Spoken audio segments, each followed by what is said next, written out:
წრიული რბოლა ბრუნდება. ჩვენ შევეცადეთ მოგვიყვანა ისტორია მამაშვილზე და ჩემი აზრით კარგადაც გამოგვივიდა. ეს ისტორია სანდრო ქაჯაიაზეა, რომელმაც დაამტკიცა თუ რამეს მთელი გულით მოინდომებს აუცილებლად გამოგივა. გახსოვთ ეს ხმა? წრიული რბოლა ბრუნდება. ჩაშან ჩვენ დავიწყეთ თავგადასავალი, რომელშიც გავარკვიეთ როგორი არის ავტობოლელის ცხოვრება. ბიტანიკამ წარმოიწყო პროექტი ბიტანიკა რეისინგი, რადგან ჩვენ გვჯეროდა, რომ საქართველოში არსებობს უკეთესი თაობა. ჩვენ ვისწავლეთ, რომ წრიული რბოლა არ არის უბრალოდ სიჩქარეზე. აქ მნიშვნელოვანია ყველა პატარა დეტალი. ჩვენ გვახსოვს ავტომობილის გაფუჭების მომენტები, საჯების რთული გადაწყვეტილებები და უამრავი ყვითელი დროშა. არავინ არ ვიცოდი რითი დასრულდებოდა ეს პროექტი, მაგრამ გულის სიღრმეში ყველას ვჯეროდა, რომ წარმატება გარდაუვალი იყო.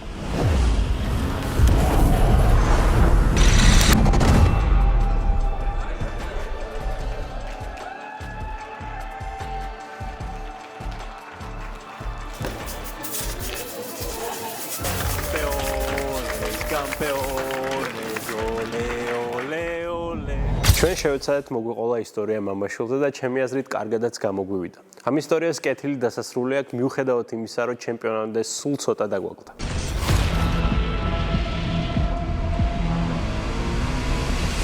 კარტინგებიდან დაწყებული გზა, წრიული რბოლა და ხლა უკვე ნასკარი. ეს ისტორია სანდრო ქაჯაიაზეა, რომელმაც დაამტკიცა თუ რამეს მთელი გულით მოინდომებს აუცილებლად გამოგივა.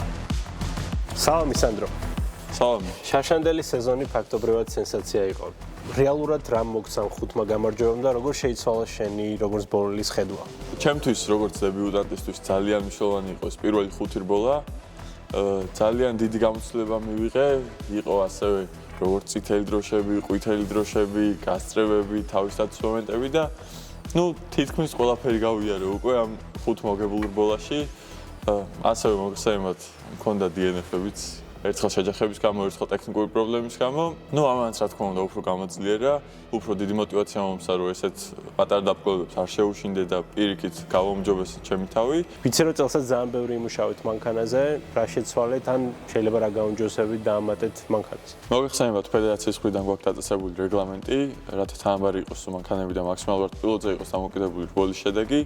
აქედან გამომდინარე, გამაძლიერებელი ნაწილები არ დაგვყენებია, უბრალოდ ცვეთადი ნაწილები, რაც ყველაფერი შევცვალეთ და რისთვისაც შეგვეძლო რომ ცოტა უკეთეს ხარისხის ყოფილიყო, ეგაინც დავაყენეთ და ისიც ვიცი რომ ცოტა ხანში ნასკარში უნდა სადო ბედი და შენი აზრით როგორი განსხვავება ამ ორ სამყაროს შორის? აი მეც ერთი სული მაქვს, ხა რომ წავიდე და ნახო როგორია ნასკარი ჩვენი ბოლებთან შედარებით.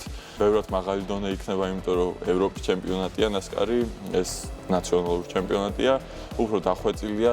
ბევრად დიდი გამოცდილება აქვს იმათ შეჯიბრების ჩატარებაში და იქნება რბოლები ესპანეთში, საფრანგეთში, დიდ ბრიტანეთში, ჩეხეთში და ასე შემდეგ ბევრ პოპულარულ ტრეკზე, რაც ჩემთვისაც ბევრად კარგია, იმიტომ რომ დიდ გამოცდილებას მივიღებ. დიდი იმედები მაქვს, რა თქმა უნდა, ვეცები რომ ჩვენს დიდი იმედები. ეს ხო ახალი სეზონის პირველი გაჩერება. შემოგვიერთდით რუსთავის ავტოდრომზე 5 აპრილს, ხარი დაგვიჭირეთ და მთავარია გჯეროდეთ, რომ არსებობს გამარჯვების გზა.